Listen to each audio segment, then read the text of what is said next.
আজকে গণিত ক্লাসে আপনাদের সকলকে স্বাগত। তো আজকের ক্লাসটি হতে যাচ্ছে আপনাদের যে চাকরির পরীক্ষা অর্থাৎ যে 16 থেকে 20তম গ্রেডের বা আরও নিচে যে গ্রেডগুলো রয়েছে 9 থেকে 20তম গ্রেড পর্যন্ত যে সকল চাকরি পরীক্ষায় সংখ্যা থেকে অর্থাৎ আমাদের সংখ্যা থেকে যে সকল প্রশ্নগুলো আসে গণিতের ওপর, তো এই ক্লাসটি করলে অবশ্যই আপনারা 1 নম্বর কমন পাবেন, অবশ্যই 1 নম্বর কমন পাবেন। তো যদি অবশ্যই ক্লাসটি ভালো লেগে থাকে, ক্লাস করতে আপনারা অবশ্যই ভালো লাগে, তাহলে আপনাদের বন্ধুদের মাঝে ক্লাসটি অবশ্যই শেয়ার করে দেবেন। তো দেখেন আপনাদের মাঝে এবার ক্লাসটি শুরু করতেছি। তো আমরা যে সংখ্যা নিয়ে ক্লাসটি শুরু করব তার আগে আমাদের সংখ্যা থেকে জানতে হলে প্রথমে অঙ্ক এবং সংখ্যার মাঝে ডিফারেন্ট অর্থাৎ অঙ্ক এবং সংখ্যার মাঝে পার্থক্যটুকু আমাদের জানতে হবে। কি বললাম বলেন তো? অঙ্ক এবং সংখ্যার মাঝে যে পার্থক্যটুকু রয়েছে সে পার্থক্যটুকু ভালো করে জানতে হবে। তো দেখেন আপনাদের শুরু করলাম অঙ্ক এবং সংখ্যা। কি বললাম বলেন তো? আপনাদের যে অঙ্ক এবং সংখ্যা নিয়ে ক্লাসটি শুরু করলাম। দেখেন যে অঙ্ক বলতে কি বোঝানো হয় এবং সংখ্যা বলতে কি বোঝানো হয়। কি বললাম বলেন তো? অঙ্ক এবং সংখ্যার মধ্যে পার্থক্য, তাই না? তো অঙ্ক বলতে বোঝানো হয়, এখান থেকে মনে রাখবেন যে কাকে বলে, যদি বলা হয় অঙ্ক কাকে বলে বা সংখ্যা কাকে বলে, তখন বলবেন যে যে সকল গাণিতিক প্রতীক, কি বললাম বলেন তো? গাণিতিক প্রতীক বা গাণিতিক চিহ্ন, এই যে গাণিতিক প্রতীক, এই যে গণিতে আমরা গাণিতিক প্রতীক বা গাণিতিক যে চিহ্নগুলো ব্যবহার করি না, এগুলোকে কি বলা হয়? অঙ্ক বলা হয়। কি বললাম বলেন তো? সেগুলো কি বলা হয়? অঙ্ক বলা হয়। তাহলে সংখ্যা কি? এই গাণিতিক প্রতীক বা গাণিতিক চিহ্ন ব্যবহার করে মনে রাখবেন যে এই যে গাণিতিক প্রতীক অথবা চিহ্ন এই ব্যবহার করে আমরা যে হিসাবের কাজে বা গণনার কাজে ব্যবহার করি না, অর্থাৎ এই অঙ্কগুলোকে আমরা ব্যবহার করে যে গণনা কাজটা করি সেটাই হচ্ছে আমাদের সংখ্যা। ব্যবহার করে গঠন করা হয়, তাহলে গাণিতিক প্রতীক বা চিহ্ন ব্যবহার করে গঠন করা হয় কি? আমাদের সংখ্যা। ওকে, তাহলে দেখেন তো এখান থেকে অঙ্ক এবং সংখ্যা কাকে বলে বুঝেছেন অবশ্যই। তো দেখেন তো অঙ্ক, এখান থেকে মনে রাখবেন যে অঙ্ক কত প্রকার। কি বললাম বলেন তো? মোট অঙ্ক কত প্রকার। যদি অঙ্ক মোট বলা হয়, মোট বললে মনে রাখবেন যে 10 প্রকার। কি বললাম বলেন তো? মোট বললে অঙ্ক কত প্রকার মনে রাখবেন? 10 প্রকার। ওকে, অঙ্ক মোট কত প্রকার বললাম? 10 প্রকার।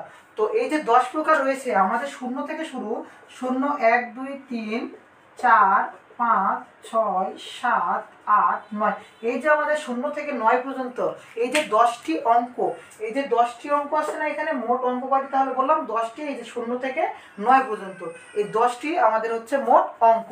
তো এই অঙ্কগুলোকে ব্যবহার করে আমরা গণনা কাজে বা হিসাবের কাজে যে গঠন করি যে সংখ্যা, এটাই হচ্ছে আমাদের কি? পুরোটা সংখ্যা। ওকে, এই অঙ্কগুলোকে ব্যবহার করে আমরা কি গঠন করি? সংখ্যা গঠন করি। তাহলে দেখেন তো এই অঙ্কগুলোকে আমি ব্যবহার করে দেখেন লিখলাম 8 9, অথবা দেখেন তো 2 3 4 ব্যবহার করে লিখলাম 2 3 4। তাহলে এইগুলো প্রত্যেকটা কি? প্রত্যেকটা সংখ্যা। কি বললাম বলেন তো? এইগুলো প্রত্যেকটা সংখ্যা, কিন্তু এর মাঝে যে প্রত্যেক একটা একটা করে সিঙ্গেল আছে না, এগুলোকে বলা হয় অঙ্ক। সেজন্য এখান থেকে একটা পার্থক্য মনে রাখবেন যে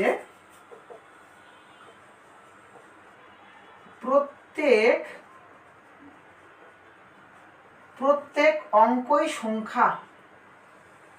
কি বললাম বলেন তো? প্রত্যেক অঙ্কই সংখ্যা, কিন্তু এখানে মনে রাখবেন যে প্রত্যেক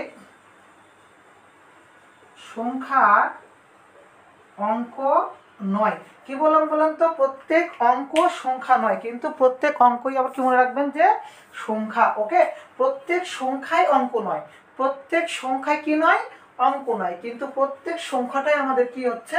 অঙ্ক। প্রত্যেক সংখ্যাটাই কি হচ্ছে আমাদের? অঙ্ক, কিন্তু প্রত্যেক অঙ্কটা কি নয়? সংখ্যা নয়। ওকে, তাহলে এরপর থেকে মনে রাখবেন যে অঙ্ক কয় প্রকার। কি বললাম বলেন তো? অঙ্ক কয় প্রকার? অঙ্ক কয় প্রকার? 2 প্রকার। কয় প্রকার বললাম বলেন তো? অঙ্কটা আমাদের কয় প্রকার? 2 প্রকার। তো অঙ্ক 2 প্রকার বলতে কি বোঝানো হয় বলেন তো? একটা হচ্ছে সার্থক অঙ্ক। কি বললাম বলেন তো? একটা হচ্ছে সার্থক অঙ্ক, আরেকটি হচ্ছে সাহায্যকারী অঙ্ক। একটি হচ্ছে সার্থক অঙ্ক এবং আরেকটি কি অঙ্ক বললাম, সাহায্যের অঙ্ক। তাহলে মোট অঙ্ক আমরা কয়টা শিখছিলাম, 10টা। তো 10টার মধ্যে 2 ভাগ আছে, একটা সার্থক এবং একটা সাহায্যকারী। সেই যে সার্থক অঙ্ক বলতে বোঝানো হয় 9টি। কয়টি বললাম বলেন তো, 9টি। এবং সাহায্যকারী অঙ্ক কয়টি, একটি। কয়টি বললাম বলেন তো, সাহায্যকারী অঙ্ক আমাদের একটি। তো এই যে সার্থক অঙ্ক 9টি, 1 2 3 4 5 6 7 8 9। ওকে, এই 9টি হলো আমাদের সার্থক অঙ্ক। এবং সাহায্যকারী অঙ্ক কয়টি বললাম, একটি। এই সাহায্যকারী অঙ্কটা 0। এই সাহায্যকারী অঙ্কটা কি বললাম বলেন তো, 0। এই 0কে বলা হয় সাহায্যকারী অঙ্ক, এবং 1 থেকে 9 পর্যন্ত এই সংখ্যাগুলোকে বলা হয় আমাদের সার্থক অঙ্ক। ওকে, তো অঙ্ককে ইংলিশে প্রকাশ করা হয় ডিজিট দ্বারা, এবং সংখ্যাকে ইংলিশে প্রকাশ করা হয় নাম্বার দ্বারা, এবং হচ্ছে ডিজিট দ্বারা। ওকে, তো এখন দেখেন যে এই যে সংখ্যা শিখলেন, সংখ্যার যে শ্রেণীবিন্যাস রয়েছে সেই শ্রেণীবিন্যাসটা শিখাবো। তার আগে আপনাদের একটা এখান থেকে যে এই যে শূন্যটা আসলো না, শূন্য সম্পর্কে বিস্তারিত আগে জানাবো। আগে শূন্য সম্পর্কে বিস্তারিত জানার পরে আমরা সংখ্যা শ্রেণীবিন্যাসে যাবো। ওকে, তো দেখেন আমরা শূন্য সম্পর্কে আগে বিস্তারিতটা জেনে নিই।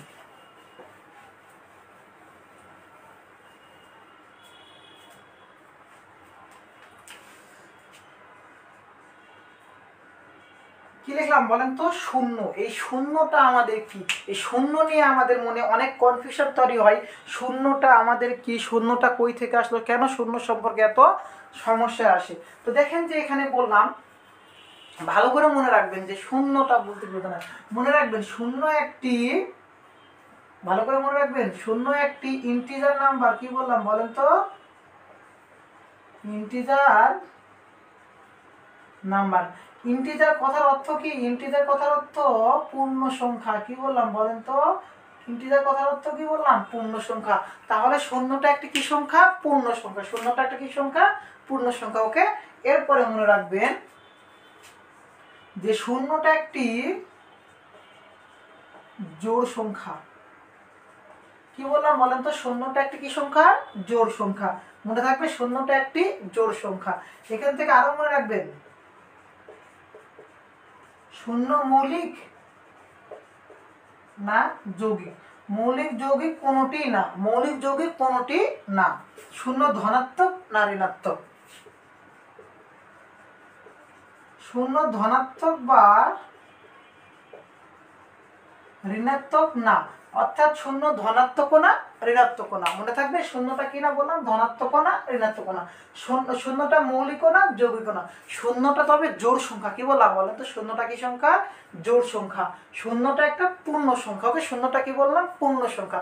তো পূর্ণ সংখ্যা কেন সেটা আলোচনা করব যখন সংখ্যা বিস্তারিত শ্রেণীবিন্যাসে দেবো। ওকে, তো এখান থেকে আরেকটা জিনিস মনে রাখবেন, যেহেতু না না না, শূন্যটা একটা নিরপেক্ষ। শূন্যটা একটা কি বললাম, নিরপেক্ষ। কি বললাম বলেন তো, শূন্যটা একটা নিরপেক্ষ। তো এই যে হলো আমাদের শূন্য সম্পর্কে সকল আলোচনা। তো এখন এই শূন্যটা কই থেকে আসলো বা কে ধারণা দেয়, কে আবিষ্কার করে, অবশ্যই তার নাম জানতে হবে, তাই না? তো মনে রাখবেন যে শূন্যর আবিষ্কারক, কি বললাম বলেন তো, যে শূন্যর আবিষ্কারক। আরেকটা বললাম যে শূন্য ধারণা দেন কে, অর্থাৎ শূন্য প্রথম ধারণা দেন কে। মনে রাখবেন শূন্য সম্পর্কে প্রথম ধারণা দেন আর্যভট্ট। কি বললাম বলেন তো, আর্যভট্ট। শূন্য সম্পর্কে প্রথম ধারণা দেন কে, আর্যভট্ট। এবং শূন্য আবিষ্কারক কে বলেন তো, শূন্য আবিষ্কারক ব্রহ্মগুপ্ত। কি বললাম বলেন তো, শূন্যর আবিষ্কারক কে, ব্রহ্মগুপ্ত। মনে থাকবে শূন্যর আবিষ্কারককে বলেন তো ব্রহ্মগুপ্ত। শূন্যর আবিষ্কারক ব্রহ্মগুপ্ত। এবং শূন্য সম্পর্কে প্রথম ধারণা দেন আর্যভট্ট। কি বললাম বলেন তো, শূন্য সম্পর্কে প্রথম ধারণা দেন কে, আর্যভট্ট। আর এই যে হলো আপনাদের শূন্য সম্পর্কে সকল কিছু। এখান থেকে ভালো করে মনে রাখবেন, কনফিউশন তৈরি। শূন্য জোড় সংখ্যা না বিজোড় সংখ্যা, শূন্য কি সংখ্যা, জোড় সংখ্যা। শূন্য ধনাত্মক না ঋণাত্মক, শূন্য ধনাত্মক বা ঋণাত্মক কিছুই না। শূন্য মৌলিক না যৌগিক, শূন্য মৌলিক বা যৌগিক কিছুই না। ওকে, শূন্য একটা পূর্ণ সংখ্যা। শূন্য একটা কি সংখ্যা, পূর্ণ সংখ্যা। তাহলে শূন্য একটা কি সংখ্যা, নিরপেক্ষ সংখ্যা। ওকে, আর শূন্য সম্পর্কে আবিষ্কার করেন কে, ব্রহ্মগুপ্ত। এবং শূন্য সম্পর্কে ধারণা দেন বিজ্ঞানী আর্যভট্ট। ওকে, শূন্য সম্পর্কে ধারণা দেন কে, বলেন তো, বিজ্ঞানী আর্যভট্ট। ওকে,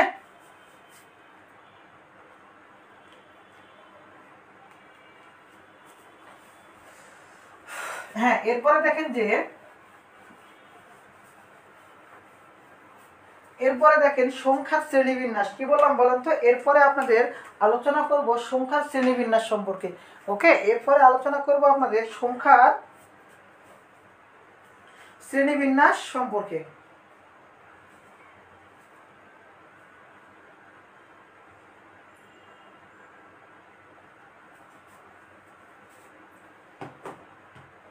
তো দেখেন এখানে সংখ্যার শ্রেণীবিন্যাসটা ভালো করে দেখেন। সংখ্যা মনে রাখবেন যে সংখ্যা, প্রথমত সংখ্যা কয় প্রকার বলেন তো? সংখ্যা কয় প্রকার? কি বললাম বলেন তো? সংখ্যা কয় প্রকার? মনে রাখবেন সংখ্যা দুই প্রকার। বললাম কত বলেন তো? সংখ্যা কয় প্রকার বললাম? দুই প্রকার। ওকে, সংখ্যা দুই প্রকার। একটা হলো বাস্তব, আরেকটি কি বলেন তো? অবাস্তব। অবাস্তব না, আরেকটি কি সংখ্যা? জটিল সংখ্যা। তাহলে সংখ্যা কয় প্রকার? সংখ্যা দুই প্রকার। সংখ্যা কয় প্রকার? দুই প্রকার। একটা হলো বাস্তব, আর একটা কি বললাম? অবাস্তব, সরি জটিল। আর একটা কি বললাম? জটিল। অবাস্তব না। হ্যাঁ, তো জটিল সংখ্যা বলতে কি বোঝানো হয়? কি বললাম বলেন তো? জটিল সংখ্যা বলতে কি বোঝানো হয়? জটিল সংখ্যা বলতে বোঝানো হয় যে সকল সংখ্যার মাঝে আপনি এই যে আই খুঁজে পাবেন। কি বললাম বলেন তো? আই খুঁজে পাবেন, অথবা এই যে রুট ওভারের ভেতর মাইনাস খুঁজে পাবেন, রুট ওভারের ভেতর নেগেটিভ অর্থাৎ মাইনাস খুঁজে পাবেন। এই দুইটা জিনিস যদি কোথাও খুঁজে পান তবে সেইটা হবে জটিল সংখ্যা। উইদাউট যে সকল সংখ্যা আপনি দেখতে পাবেন সবগুলো বাস্তব সংখ্যা। কি বললাম বলেন তো? সবগুলো কি সংখ্যা? বাস্তব সংখ্যা। ওকে, সে সবগুলো কি সংখ্যা হবে? আমাদের বাস্তব সংখ্যা। ধরেন আপনার পরীক্ষায় একটা এসেছে যে -5 তার উপর রুট ওভার। দেখেন তো একটু আগে কি বললাম? রুটের ভেতর যদি নেগেটিভ হয় তবে সেটা কি সংখ্যা হবে? জটিল সংখ্যা হবে। অবশ্যই আমাদের সত্যকে সমর্থন করে, তাই না? কোথাও আপনি পেয়েছেন যে 3i, হ্যাঁ 3i, তাহলে এটা কি সংখ্যা হবে? আমাদের অবশ্যই জটিল সংখ্যা হবে। তবে জটিল সংখ্যা থেকে আরেকটা জিনিস মনে রাখবেন যে i² সমান -1। কি বললাম বলেন তো? i² সমান কত বললাম? -1। এই হলো আমাদের জটিল সংখ্যার আলোচনা। এইটুকু মনে রাখবেন ভালো করে। তাহলে আপনারা জটিল সংখ্যা থেকে আপনারা সকল প্রশ্ন কি করতে পারবেন? উত্তর দিতে পারবেন। ওকে, উত্তর দিতে পারবেন। এরপরে আমরা আসি বাস্তব সংখ্যা। এরপরে কি বলবো বললাম বলেন তো? বাস্তব সংখ্যা। বাস্তব সংখ্যা কোনগুলো? বাস্তব সংখ্যা হলো আপনি পজিটিভও পাবেন, নেগেটিভ পাবেন, ভগ্নাংশ পাবেন। কি বললাম বলেন তো? বাস্তব সংখ্যা কোনগুলো? পজিটিভ, নেগেটিভ, ভগ্নাংশ সকলগুলো হবে কি? বাস্তব সংখ্যা। তাহলে বাস্তব সংখ্যা কিরকম হতে পারে? নেগেটিভ সংখ্যা হতে পারে, পজিটিভ সংখ্যা হতে পারে, শূন্য হতে পারে, আবার আপনার কি হইতে পারে? লব বা হর আকারের এই টাইপের ভগ্নাংশ। মানে কি বলেন তো? মানে ভগ্নাংশ হইতে পারে। বাস্তব সংখ্যা আমাদের এতগুলো হইতে পারে। ওকে, বাস্তব সংখ্যা। বাস্তব সংখ্যার যে আমাদের প্রকারভেদ রয়েছে সেখানে যে ভাঙে যাবে তো সেগুলো দেখাচ্ছি। তো বাস্তব সংখ্যা মনে রাখবেন যে বাস্তব সংখ্যা দুই প্রকার। কি বললাম বলেন তো? বাস্তব সংখ্যা দুই প্রকার। একটি হচ্ছে মূলদ আর আরেকটি হলো আমাদের অমূলদ। কি বললাম বলেন তো? একটি হলো মূলদ এবং আরেকটি কি বললাম? অমূলদ। ওকে, বাস্তব সংখ্যা কয় প্রকার বললাম? দুই প্রকার। একটি কি মূলদ আর একটি কি বললাম? অমূলদ। একটি কি বললাম? মূলদ আর একটি কি বললাম? অমূলদ। ওকে, বাস্তব সংখ্যা দুই প্রকার। একটি হচ্ছে আমাদের মূলদ আর একটি কি বললাম? অমূলদ। একটি মূলদ এবং আরেকটি অমূলদ। মনে থাকবে? এই হলো আমাদের বাস্তব সংখ্যা। একটি হচ্ছে মূলদ এবং আরেকটি অমূলদ।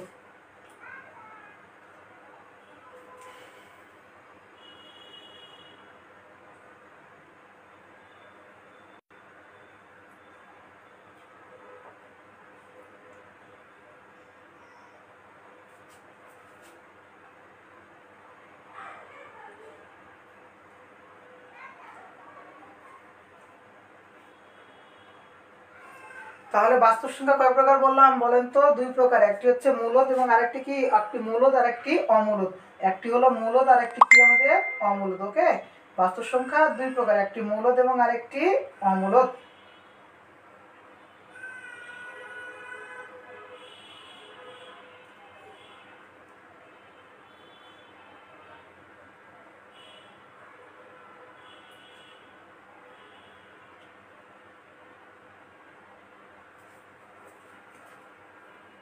হ্যাঁ, এরপরে দেখেন এখান থেকে বললাম বাস্তব সংখ্যা দুই প্রকার। একটি মূলদ এবং একটি অমূলদ। তাহলে মূলদ বলতে কি বোঝানো হয়? অমূলদ বলতে কি বোঝানো হয়? মূলদ বলতে কি বোঝানো হয় এবং অমূলদ বলতে কি বোঝানো হয়? তো মনে রাখবেন যে মূলদ কথার অর্থ সসীম। কি বললাম বলেন তো? সসীম এবং আবৃত। কি বললাম? সসীম এবং আবৃত। আর অমূলদ কথার অর্থ কি? অসীম, অসীম এবং অনাবৃত। কি বললাম বলেন তো? অসীম এবং অনাবৃত, অসীম এবং কি বললাম? অনাবৃত। ওকে, তাহলে অমূলদ কথার অর্থ কি বললাম? অসীম এবং অনাবৃত। আর মূলদ কথার অর্থ সসীম এবং আবৃত। তো দেখেন তো আপনাকে ধরেন কয়েকটা জিনিস বললাম। সসীম, আগে সসীম কথার অর্থ কি জেনে নিই। সসীম কথার অর্থ সীমা আছে, অর্থাৎ সীমা আছে। আর অসীম কথার অর্থ কি? অসীম মানে সীমা, সীমা নাই। যে সকল সংখ্যার সীমা নাই সেগুলো হচ্ছে অসীম, যে সকল সংখ্যার সীমা আছে সেগুলো হচ্ছে সসীম। তো দেখেন তো এখানে আমি কয়েকটি সংখ্যা দিলাম 14161616, ওকে, 1612 3.14 dot dot dot 3.1414132328 dot dot. দেখেন তো এখানে এই যে নিচের দুইটি সংখ্যা, নিচের দুইটি সংখ্যা দেখেন, এখানে ভালো করে দেখবেন যে নিচের দুইটি সংখ্যা দেখেন তো 3.14 ডট ডট 3.14141323 ডট ডট। দেখেন তো এই যে সংখ্যাগুলোর মাঝে কারোর সাথে কারো সম্পর্ক আছে? কারোর সাথে সম্পর্ক নেই। এই সংখ্যাটি কি হবে আমাদের? অসীম। অসীম মানে কি বললাম বলেন তো? অমূলদ। অসীম মানে কি বললাম? অমূলদ। এরপরে দেখেন 3.14 ডট ডট, এরপর কি আছে আমরা কেউ জানি না, এটাও কি একটা অসীম সংখ্যা, তাহলে এটা কি হবে? অমূলদ। তাহলে অমূলদ কি বুঝেছেন? অমূলদ কি? ওকে, অমূলদ গুলো কিরকম হবে? এখন আরেকটা প্রশ্ন আপনাকে বললাম যে 3.14161612 এরপরে আর কোনো মান নেই, অর্থাৎ এই মানটাই, তাহলে এই মানটা কি হবে বলেন তো? এই মানটা কি হবে?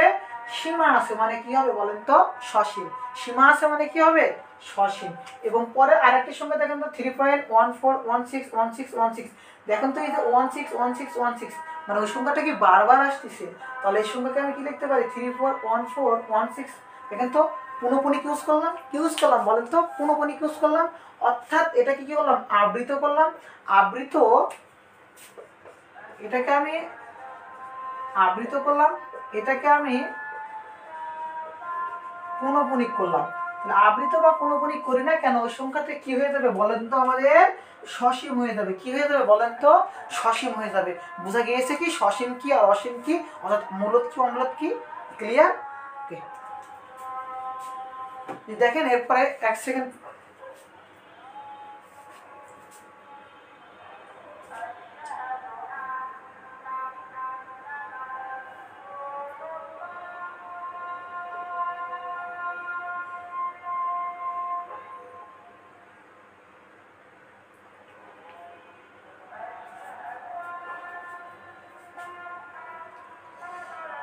শ্রী ব্লুজুম, আসসালামু আলাইকুম। ওয়ালাইকুম আসসালাম।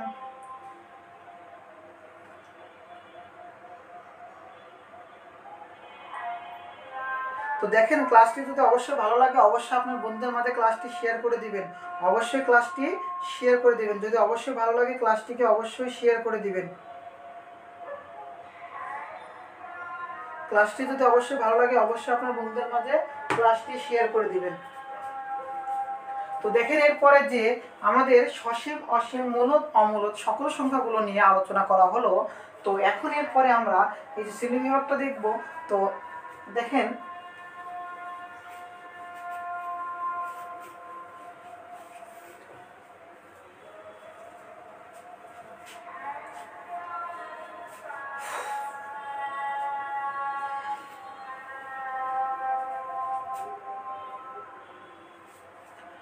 বাহিরে মসজিদ আসে যার জন্য আমি অপেক্ষা করতেছি। দেখেন আপনারা 30 সেকেন্ড অপেক্ষা করেন, আজানটা শেষ হয়ে গেলে আমরা আবার ক্লাসে ফিরে আসবো। ওকে,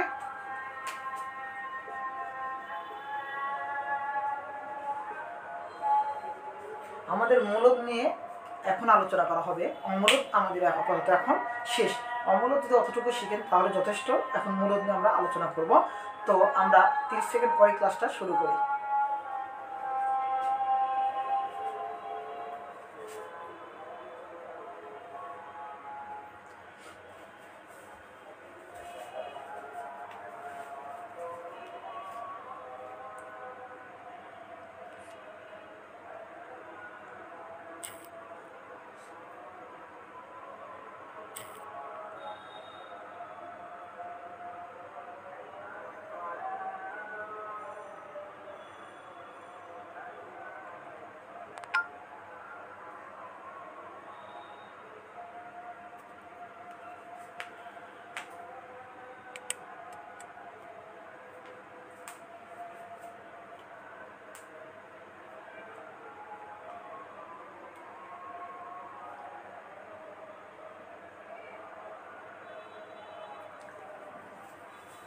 হ্যাঁ, তো এখন আমরা আমাদের ক্লাসটি শুরু করি। ওকে, তো দেখেন মূলদ, এখানে মূলদ বলতে যে আমরা শিখলাম, তো সীমা আছে অর্থাৎ মানগুলো আমরা জানি, সেগুলোকে বলা হয় মূলদ। অমূলদ যেগুলো মান জানি না সেগুলো আলোচনা করে কোনো তো লাভ নেই, তাই না?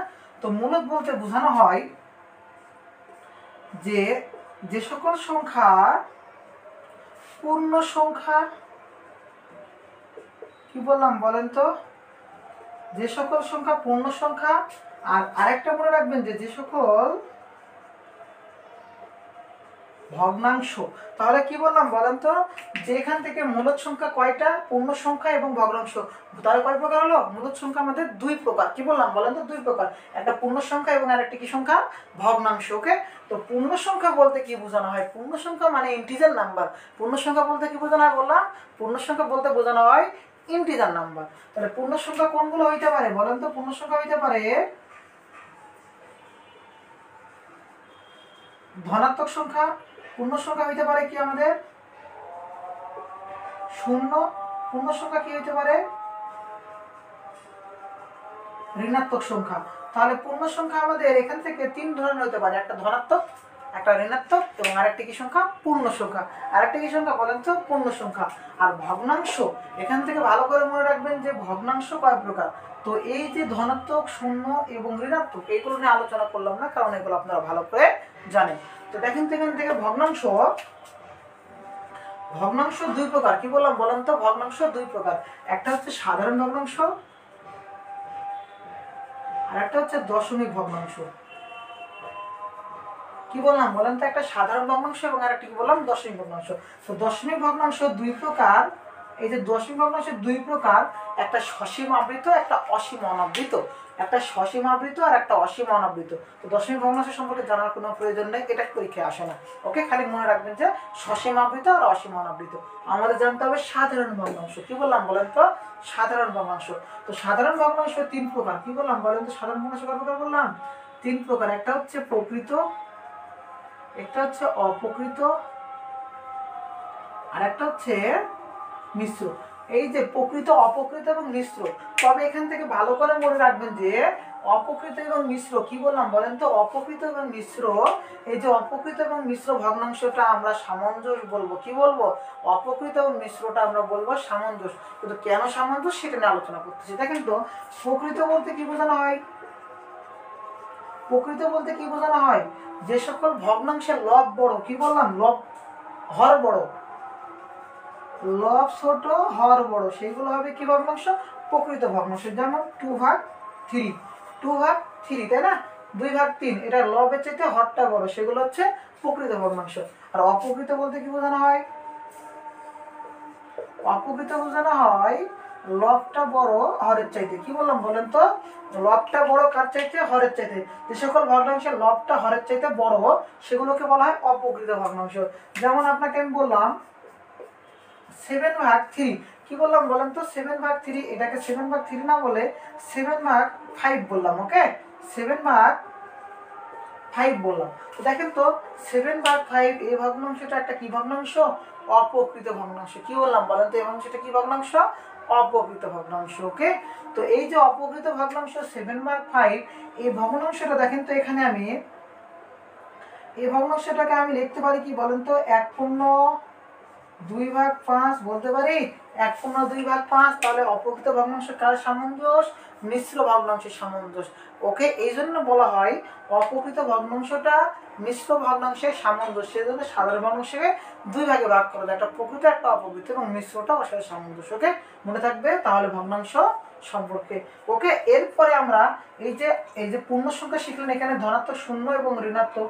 এরপরে ধনাত্মক সংখ্যা আবার তিন প্রকার আছে, মৌলিক, একক, যৌগিক। কি বললাম? মৌলিক, একক, যৌগিক। তো এইটা এবার সম্পর্কে আলোচনা করব। এবার মৌলিক, একক এবং যৌগিক সম্পর্কে আলোচনা করব। তো দেখেন তো,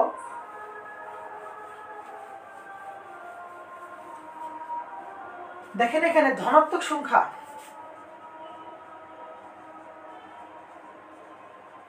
ধনাত্মক সংখ্যা মৌলিক, একক, যৌগিক। কি বললাম বলেন তো? ধনাত্মক সংখ্যা মৌলিক, একক, যৌগিক। আর একটা সংখ্যা আমাদের আলোচনা করা হয় না, যেটা অঋণাত্মক সংখ্যা। আর এইটা থেকে পরীক্ষায় চলে আসে অঋণাত্মক সংখ্যার অর্থ কি। আচ্ছা, ঋণাত্মক মানে কি নেগেটিভ, অঋণাত্মক মানে কি অধিকার, অনাধিকার মানে কি আর একটা বিপরীত বোঝানো হচ্ছে। তো ঋণাত্মকের অঋণাত্মক মানে কি ধনাত্মক, এটা না ওইটা না। ওকে, তো মনে রাখবেন যে সেম, কিন্তু ঋণাত্মক বলতে কি বোঝানো হয় নেগেটিভ সংখ্যা, ধনাত্মক বলতে কি বোঝানো হয় পজিটিভ সংখ্যা, তাই না? তাহলে অঋণাত্মক বলতে কি বোঝানো হবে,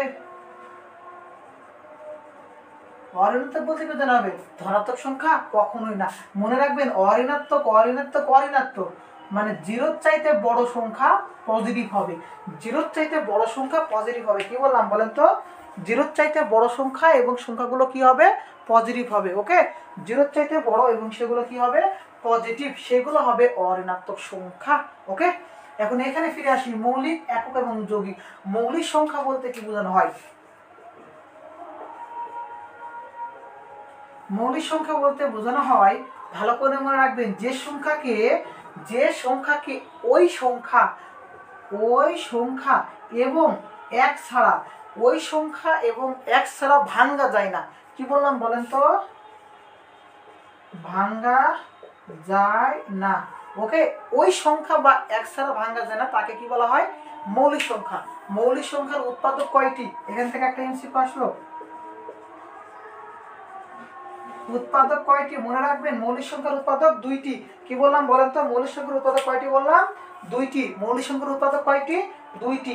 মৌলিক সংখ্যা এক বা ওই সংখ্যা ছাড়া ভাঙা যায় না, মৌলিক সংখ্যার উৎপাদক দুইটি, মনে থাকবে।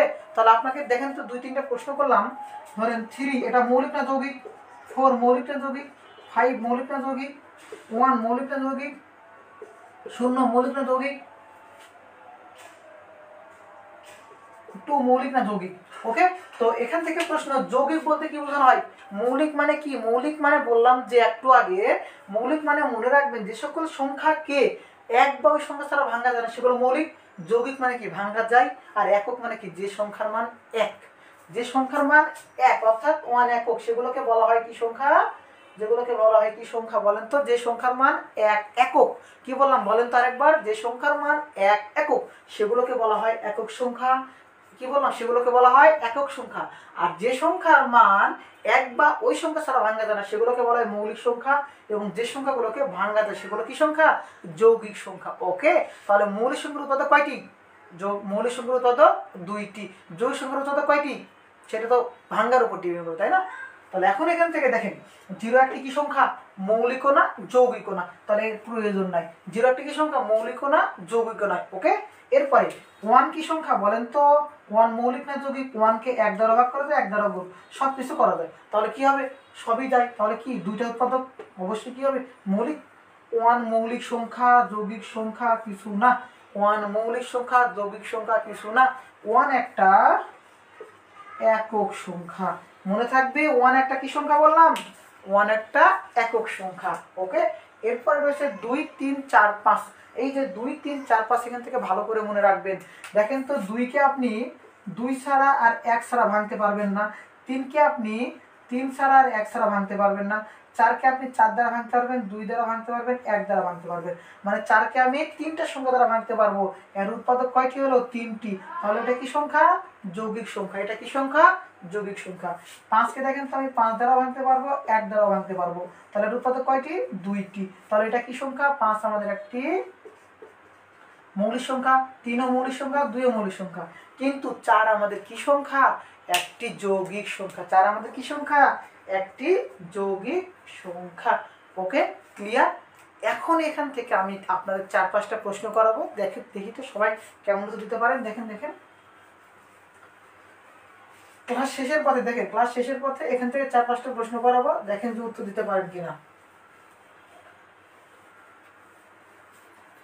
আপনাদের এখানে এই জয় টিউটর ফেসবুক পেজে এবং জয় টিউটর 86 ইউটিউব পেজ আর ইউটিউব চ্যানেল রয়েছে, ওখান থেকে আপনারা যদি সাবস্ক্রাইব করেন এবং ফেসবুক পেজে যদি ফলো দেন, তাহলে আপনারা প্রতিনিয়ত যে চাকরি পরীক্ষা গণিতের উপর ক্লাসগুলো শুরু হচ্ছে, সে প্রত্যেকটা ক্লাস আপনারা ফ্রিতে দেখতে পারবেন, এবং এখান থেকে যদি কিছু শিখতে পারেন অবশ্যই আপনার বন্ধুদের মাঝে ক্লাসটি শেয়ার করে দিবেন। তো দেখেন এখান থেকে বললাম যে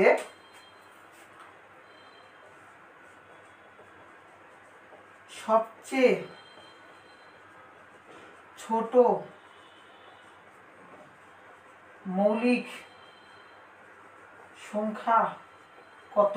কি বললাম বলেন তো? সবচেয়ে ছোট মৌলিক সংখ্যা কত? এরপরে সবচেয়ে ছোট জোড় মৌলিক সংখ্যা কত? আবার সবচেয়ে ছোট বিজোড় মৌলিক সংখ্যা কত? সবচেয়ে ছোট বিজোড় মৌলিক সংখ্যা কত? আরেকটি প্রশ্ন দিলাম, মৌলিক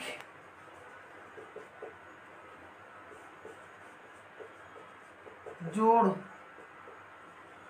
সংখ্যা কয়টি? মৌলিক জোড় সংখ্যা কয়টি? 5 নাম্বার, নেগেটিভ নাম্বার মৌলিক হতে পারে কি না? মৌলিক হতে পারে কি না? বুঝতে পারছেন কতগুলো প্রশ্ন দিলাম? 5টা প্রশ্ন, মাত্র 5টা প্রশ্ন দিলাম। যে সবচেয়ে ছোট মৌলিক সংখ্যা কত, সবচেয়ে ছোট জোড় মৌলিক সংখ্যা কত, সবচেয়ে ছোট বিজোড় মৌলিক সংখ্যা কত, মৌলিক জোড় সংখ্যা কয়টি, নেগেটিভ নাম্বার মৌলিক সংখ্যা হতে পারে কি না? নেগেটিভ নাম্বার মৌলিক সংখ্যা হতে পারে কি না? আরেকটি প্রশ্ন বললাম, এক মৌলিক না যৌগিক? এক মৌলিক না যৌগিক? যদি আপনাদের প্রশ্নটা জানা থাকে অবশ্যই কমেন্ট করে জানাবেন, এক মৌলিক না যৌগিক সংখ্যা। ওকে, তো দেখেন এখান থেকে সবচেয়ে ছোট মৌলিক সংখ্যা কত বলেন তো? সবচেয়ে ছোট মৌলিক সংখ্যা কত? 2। কত বললাম বলো তো? সবচেয়ে ছোট মৌলিক সংখ্যা আমাদের 2। সবচেয়ে ছোট জোড় মৌলিক সংখ্যা কত? সবচেয়ে ছোট জোড় মৌলিক সংখ্যা কত আমাদের? 2। সবচেয়ে ছোট বিজোড় মৌলিক সংখ্যা কত? সবচেয়ে ছোট বিজোড় মৌলিক সংখ্যা 3। মৌলিক জোড় সংখ্যা কয়টি? মৌলিক জোড় সংখ্যা মনে রাখবেন 1টি। মৌলিক জোড় সংখ্যা 1টি। আর এই জোড় সংখ্যাটাই হচ্ছে আমাদের 2। এই জোড় সংখ্যাটাই কত? 2। 2 ছাড়া এ পর্যন্ত কোনো সংখ্যা জোড় সংখ্যা নেই যেগুলো মৌলিক সংখ্যা হবে, অর্থাৎ প্রত্যেকটা জোড় সংখ্যা হবে যৌগিক সংখ্যা, কিন্তু 2 একমাত্র সংখ্যা যেটা আমাদের কি সংখ্যা? মৌলিক সংখ্যা। এটা ভালো করে মনে রাখবেন যে সবচেয়ে ছোট বা মৌলিক, সবচেয়ে মৌলিক জোড় সংখ্যা মানে 2টা কি সংখ্যা? জোড় তো অবশ্যই, কিন্তু মৌলিক জোড় সংখ্যা কয়টি? এটা ভালো করে মনে রাখবেন। মৌলিক জোড় সংখ্যা 1টি। মৌলিক জোড় সংখ্যা 1টি। নেগেটিভ নাম্বার মৌলিক হতে পারে কি না? নেগেটিভ নাম্বার মৌলিক হতে পারে কি না? এই প্রশ্নটার উত্তরও আপনারা কমেন্ট বক্সে জানাবেন। ওকে, তো দেখেন আজকের ক্লাসটি যদি ভালো লাগে অবশ্যই আপনার বন্ধুদের মাঝে ক্লাসটি শেয়ার করে দিবেন এবং ক্লাসটি ভালো লাগলে অবশ্যই কমেন্ট করে জানাবেন। সকলকে ধন্যবাদ।